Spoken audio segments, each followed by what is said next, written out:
At my sister's rehearsal, she mocked my job and said my husband only married me for reliable rent. So I canceled every payment I'd made. Their house was foreclosed, her wedding collapsed, and they finally begged the useless sister for help. Hey, Reddit! My family treated me like a walking bank while my sister got crowned the golden child. One day I finally snapped, cut them off, and built a life without them. But of course, they didn't disappear that easily. So, let's rewind to where it all started. I'm Carolyn J. Scott, 31. I work in cybersecurity. People hear that and think I sit in a dark room fighting off hackers. The truth is less exciting. I secure networks, deal with phishing attempts, and fix messes for companies that don't know how to protect their data. It pays well. I like it. And the company's flexible about remote work, though I still go into the office a few days a week. I'm married to Dylan. He's the best person I know. Smart, calm, and the only reason I haven't completely lost it. We don't have kids yet, mostly because we're trying to get our own lives stable before we bring anyone else into it. My family is a different story. Mom, Melissa, is dramatic and obsessed with how people see her. Dad, Frank, avoids anything that requires responsibility. And then there's my younger sister, Sam, the golden one. Debate trophies, law school, future power attorney. She's the one they brag about. I'm the one they call when the lights go out. It started when I was 20. Dad lost his job and I just started mine. They needed help with the mortgage just until things settled. Then it was just the utilities, then just the car payment. 11 years later, I'd paid for pretty much everything.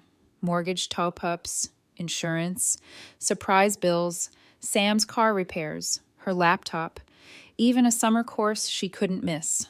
I've spent over $320,000 keeping them afloat. They've paid back zero. They don't even see it as help anymore.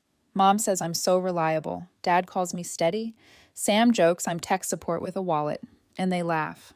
Always that stupid laugh. Meanwhile, Sam's achievements are treated like national holidays. She gets accepted into law school. Barbecue with 50 people. I get a promotion. Mom says, "Good for you," and then asks if I can cover the property tax bill. That's how it's always been. Tuesday afternoon, Mom calls. "Sweetheart, could you pay the electric bill? Your dad's check didn't clear." Thursday night, Dad rings. "Car is making a weird noise. Can you book a repair?" Sam messages me during finals. "Laptop's dead. I need a new one as soon as possible," and I do it every time without thinking. Dylan's watched it all. He's not mean about it, but he calls it like it is. "They don't respect your boundaries because you don't have any," he said once. He's right. I hate that he's right. The reality check hit during a regular checkup. I'd been tired all the time and having headaches. The doctor took my blood pressure, frowned, and said, "You're way too young for numbers like this." He talked about stress, diet, and sleep, but the part that stuck was, "If you don't make changes, this won't end well." On the way home, Dylan asked what changes he meant. I didn't answer. We both knew. That same night, Mom called, crying about overdue property taxes. "It's only $400, she said, like she was asking me to pick up milk. I paid it without hesitation. And then I sat there staring at the payment confirmation, wondering why I didn't even question it. Dylan looked at me and asked what would happen if you said no. I didn't know. I'd never tried. We talked about it a lot after that, about how much I was carrying, about how it wasn't sustainable. I promised him that once Sam's wedding was over, I'd figure something out. I'd draw a line. I'd stop being the family ATM. I meant it when I said it.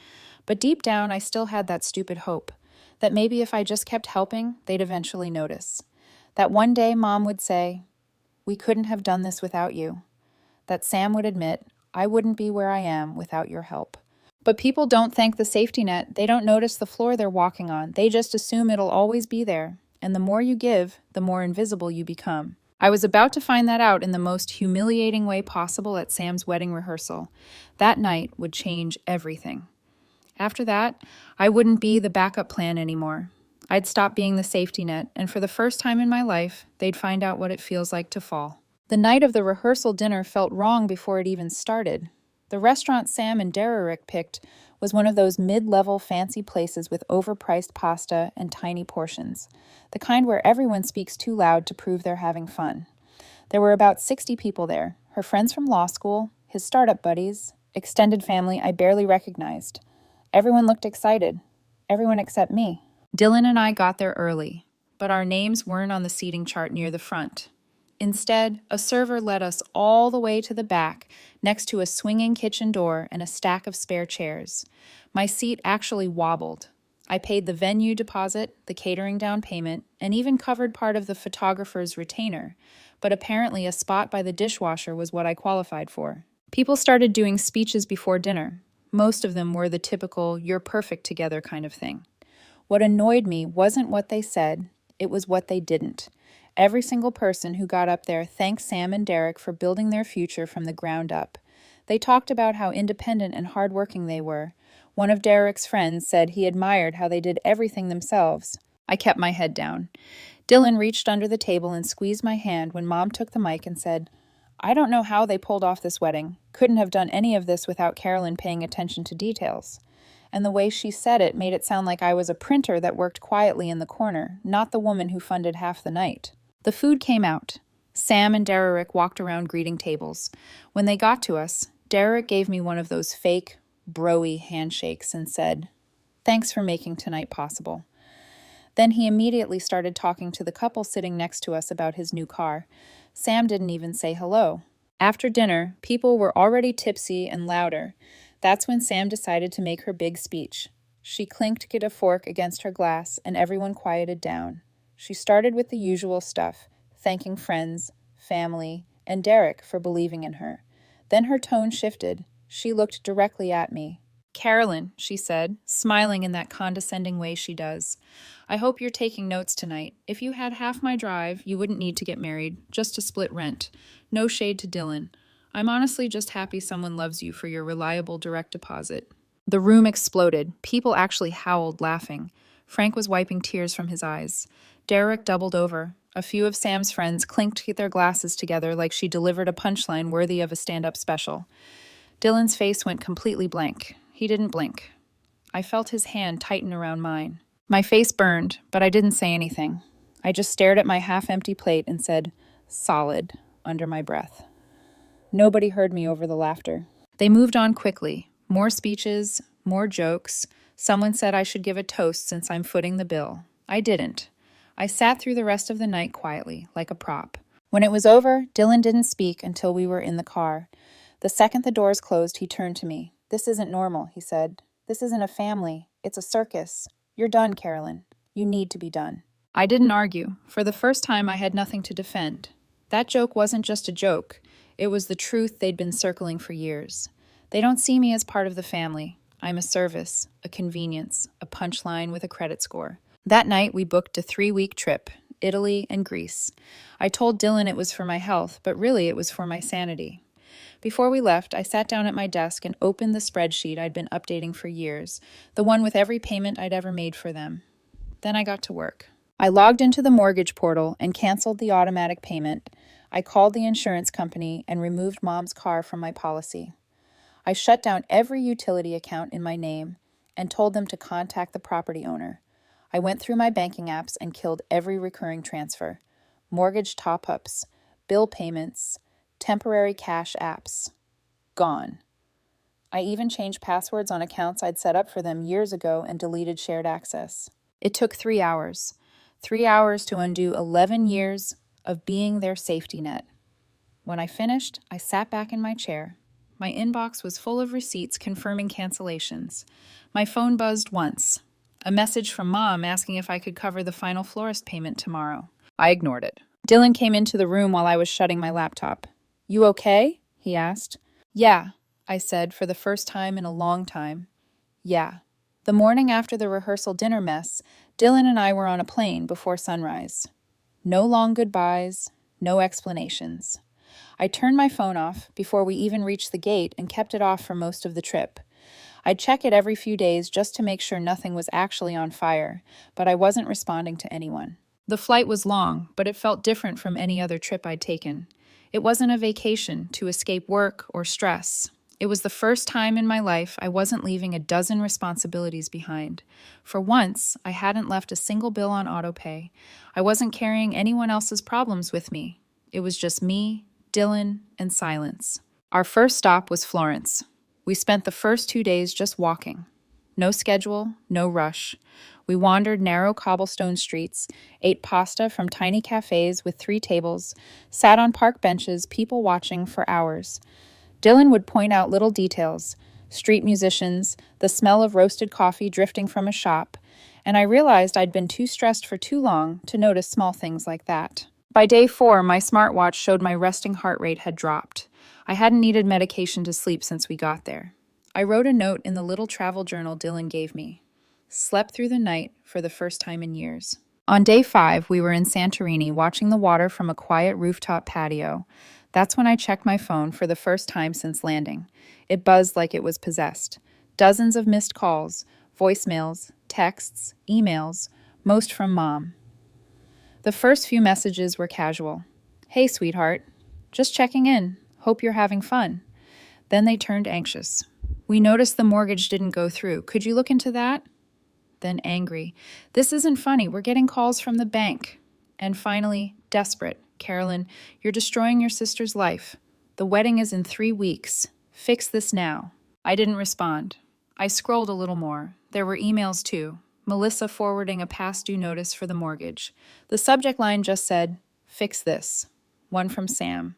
"Florist canceled. Balance was due last week. They won't hold our date. Are you trying to ruin everything?" I closed the email app and locked my phone. Dylan was flipping through a guidebook next to me. He looked up and said, "Don't even think about answering." "I wasn't going to," I said. We stuck to the plan. We hiked the next morning along a trail overlooking the sea. We stopped at a local bakery and shared breakfast on a stone wall. We took photos. We napped in the afternoon. I didn't look at my phone once, but by day 7, the notifications had tripled. New voicemails now came in angry waves. Melissa's tone shifted from, "We're worried," to "How dare you." Sam's messages grew colder, each one accusing me of being jealous or petty. Frank's were mostly guilt trips. I finally decided to send a single message. I opened our family group chat, the same one where I'd been dropping money for years, and typed, "I'm away for health reasons. I'm not paying for anything further. Please handle your own accounts." I put it away and didn't look again for days. That night, Dylan planned a quiet dinner on a terrace. Nothing fancy.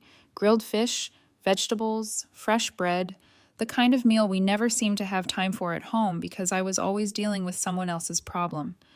Afterward, we walked back to the hotel and watched the lights from the village flicker below us. The following morning, I checked my phone again. It was chaos. Melissa had sent 18 messages in a row, ranging from begging to threatening to crying. Sam had written one long paragraph about how I was selfish and vindictive. Frank sent a single text, "You're going to regret this." I deleted every single one of them without opening. On day 10, Dylan booked us a cooking class. On day 12, we took a ferry to a small island and spent the whole day walking along empty beaches. I wrote another note in my journal. Didn't think about them once today. It became a small daily ritual. Check my pulse. Check the sea. Write one sentence in the journal. Every single number and word looked healthier than the last. On day 15, Melissa left a voicemail that started with sobbing and ended with her yelling that I was destroying the family. Sam's final message simply said, "Don't come to the wedding." I played that one twice. Then I deleted it. By the time we flew back home, something in me had shifted. It wasn't anger anymore. It wasn't guilt. It was something quieter. Like I'd finally exhaled after holding my breath for a decade. They were learning what life looked like without me patching every hole. And I was learning what life looked like without their problems hanging off my neck. For the first time in years, I felt okay. Not perfect, not happy, but okay. And that was enough. When Dylan and I landed back home, I already knew there'd be fallout waiting. What I didn't expect was how much of it would be addressed to me. The second I opened our mailbox, envelopes poured out like a bad joke. Final notices, missed payment alerts, overdue bills, all with my name on them.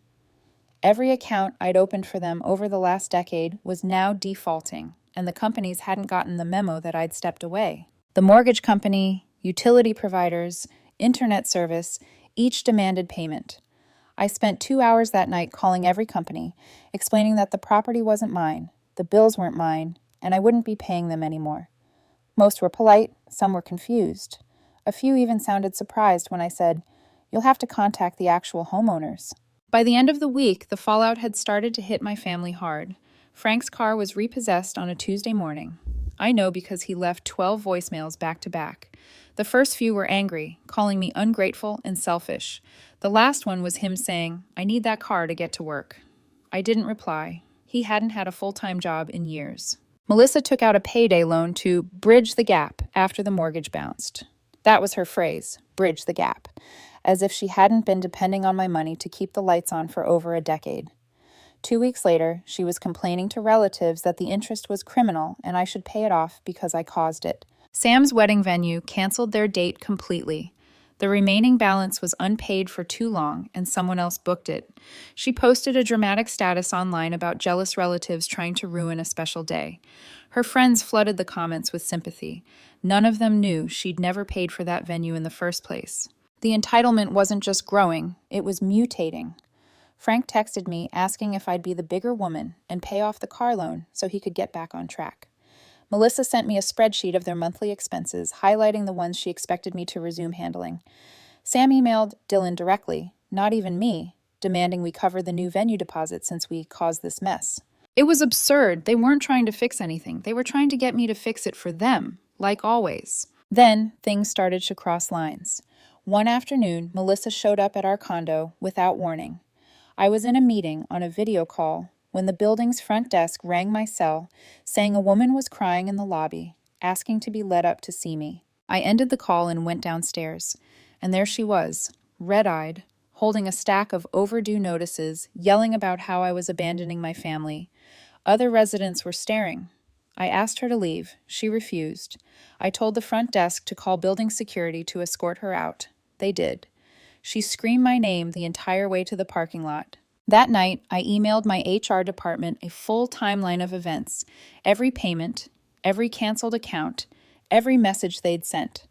I attached screenshots, receipts, and call logs. I explained that if my family tried anything at work again, I wanted a record showing what was going on. Dylan was furious when he heard what happened. "This isn't just guilt-tripping anymore," he said. "It's harassment." He wasn't wrong. The next blow came from my attorney. I'd asked him to review some old paperwork, mostly to make sure nothing was still under my name. A week later, he called me and asked, "Did you authorize a home equity line of credit 5 years ago?" I hadn't. Turns out about $38,000 had been taken out against my parents' house, in my name. The signature wasn't mine, but it was close enough to pass. They'd been quietly adding the monthly payment, around $320, to the emergency requests I was covering.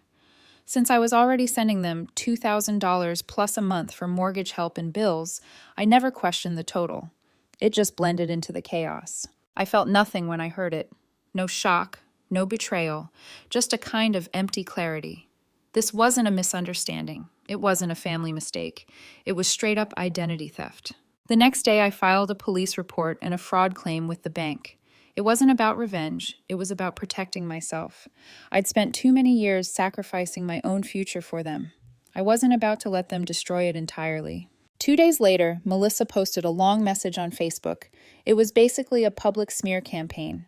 According to her, I had abandoned my duties as a daughter, stolen from the family, and turned my back when they needed me most. She ended it with a line that actually made me laugh. We raised her better than this. I didn't respond. I screenshotted every word and saved it. People I barely knew started messaging me asking if I was okay. Some believed her, most didn't, but it didn't matter either way. They were spiraling, financially, emotionally, publicly, and instead of looking in the mirror, they were blaming me for every bad decision they'd ever made. The truth was simple. I hadn't done anything to them. I'd just stopped doing things for them.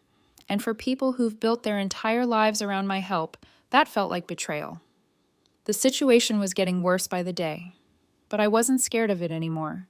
For the first time in a long time, I wasn't the one drowning. They were, and I wasn't jumping in to save them. By the time fall rolled around, things for them weren't just bad. They were unraveling. Every call they'd ignored, every bill they'd pushed aside, every decision they'd let me clean up before was now slamming into them all at once. And this time I wasn't standing in the way. The first hit came from the bank. The mortgage hadn't been paid in months, and the fraud investigation I'd started over the forged loan was moving fast. They froze the account and sent a notice of foreclosure. It wasn't a warning this time. It was a final demand. Pay up or lose the house. Melissa called me 34 times in one afternoon. I didn't answer a single one.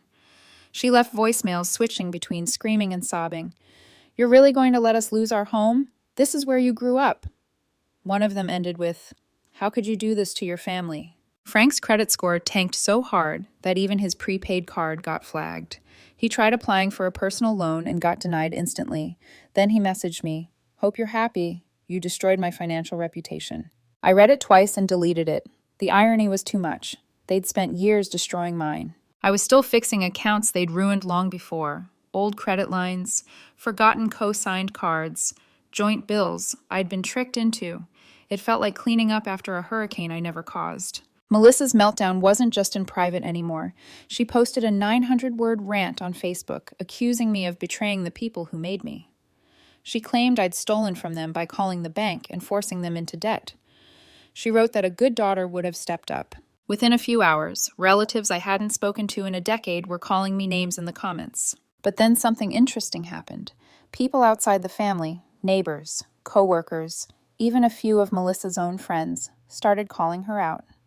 One comment from a neighbor stood out. "You mean the daughter who's been paying your bills for 10 plus years? Maybe it's time to learn how to pay your own." It got more likes than her original post. Then Derek pulled the plug on the wedding. Sam showed up on my doorstep 3 days later. Mascara streaked down her face and shaking with anger. She didn't knock. She just started yelling the second Dylan opened the door. "You ruined my life!" she screamed. "He says he can't marry into a family this unstable. He says I should have told you to stop before you destroyed everything." Dylan didn't say a word. He just stared at her, then slowly closed the door in her face. No yelling, no arguing, just silence. I heard Sam's footsteps stomping away a second later. A week later, Melissa tried her old tactic. Guilt. She called from a new number after I'd blocked the old one. I let it go to voicemail, but I listened to it once. "We're still your family," she said, her voice shaking. "We made mistakes, but we're blood. That should mean something." It used to. It really did, but it didn't anymore. I called her back and said, "Family doesn't forge signatures. Criminals do."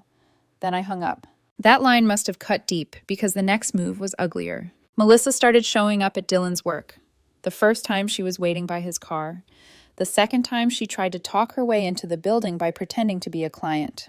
The third time she followed him to the parking garage, yelling at him to talk some sense into his wife. That was it. Dylan called me from the stairwell, shaken and angry. I left work early and met him there. And the next day, I filed for a restraining order. It was granted within a few weeks. Melissa wasn't allowed within 200 feet of either of us or our offices again. I sent the paperwork to her in the mail with a short note. Actions, consequences. From there, everything snowballed. The house was officially seized by the bank and listed for auction. Frank and Melissa had to move into a small 2-bedroom rental on the other side of town. They sold off furniture, canceled their cable, and posted sad photos online about downsizing. I ignored them all. Sam had to drop out of law school entirely. Without my financial support, she couldn't afford tuition and living expenses at the same time. She moved into a tiny apartment with a roommate and started working 2 jobs, one at a legal clinic and another part-time at a local cafe. She emailed me once, saying I'd taken everything from her. I didn't reply. The truth was, I hadn't taken a single thing. I'd just stopped giving. There's a difference. And the funniest part? They still couldn't admit they'd done this to themselves. Melissa told anyone who would listen that I was punishing them.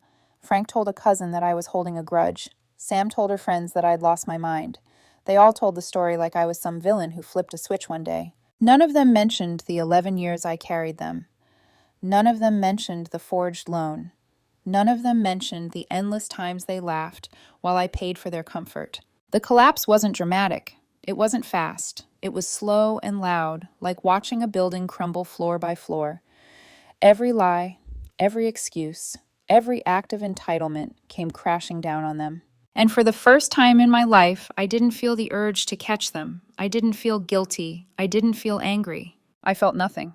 And that was the best feeling of all. About 7 months passed before I realized how much quieter my life had become. No sudden calls, no frantic texts, no, "Can you help us?" messages at 2 a.m. The silence that used to feel strange now felt like peace. Melissa and Frank were still around, but not in the way they used to be. Word got back to me through a few relatives, people who had stayed neutral during the fallout. They'd moved into a small two-bedroom rental on the edge of town, far from the big house they once bragged about. It had peeling paint, an ancient water heater, and neighbors who played music too loud. Melissa hated it. She told anyone who would listen that they were forced out by their ungrateful daughter. From what I heard, Frank wasn't working anymore. He'd tried picking up odd jobs, but nothing stuck. Melissa had taken a part-time position at a grocery store, and according to a coworker who messaged me, she spent most of her shifts complaining to shoppers about how selfish I was. I didn't care. Let her talk. It wasn't my problem anymore. Sam wasn't doing much better. With the wedding off and Derek gone, she'd moved into a small apartment with a roommate she barely knew. She worked long hours at a legal clinic and picked up weekend shifts at a cafe just to stay afloat. From the outside, she looked like any other 20-something trying to get by. But I knew how much of a shock it was for her. She'd never had to think about bills, rent, or budgeting before. For the first time in her life, she was learning what responsibility felt like. And me? I was building a life that was finally mine.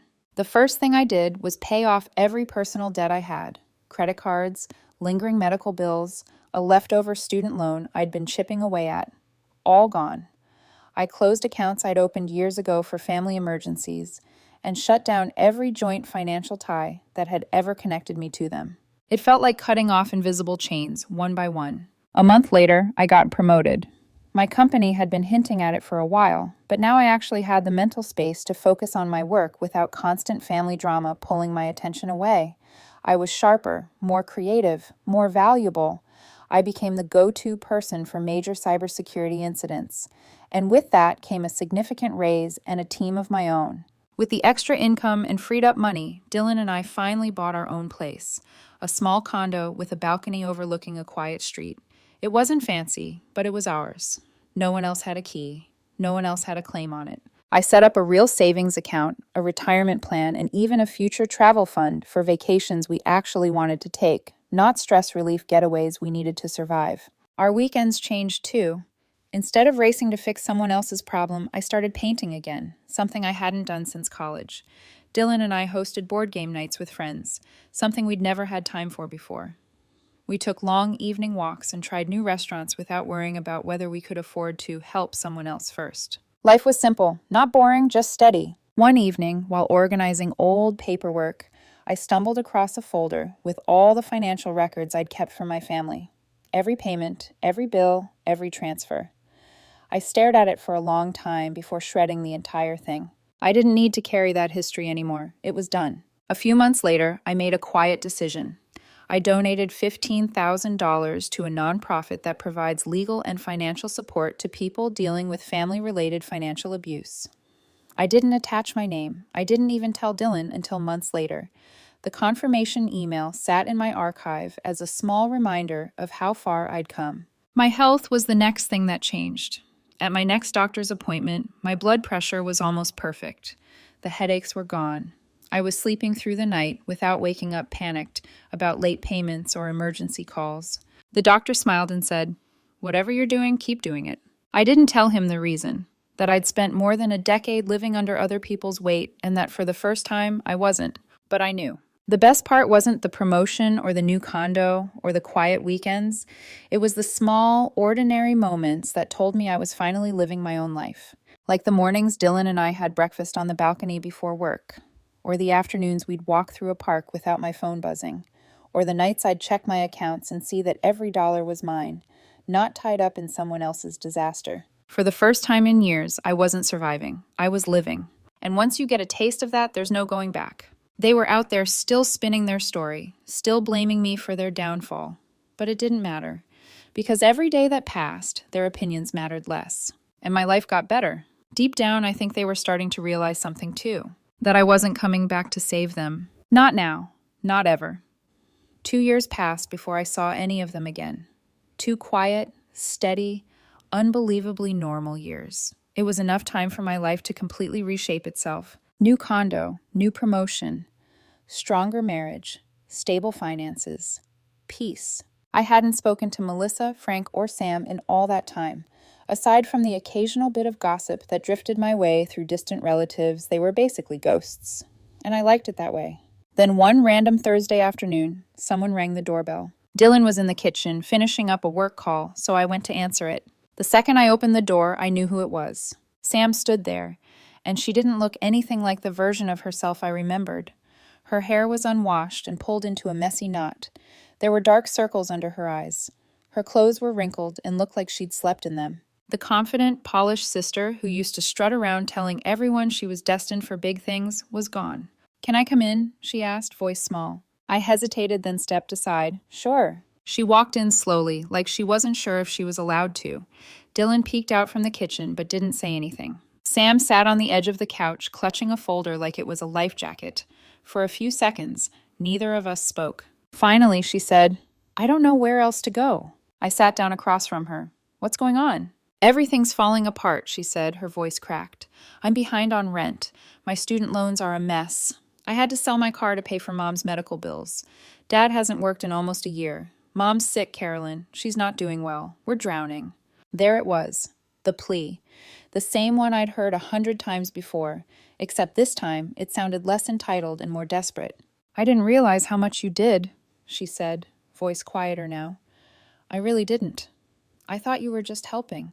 I didn't understand how much you were carrying until I had to do it myself." I nodded slowly.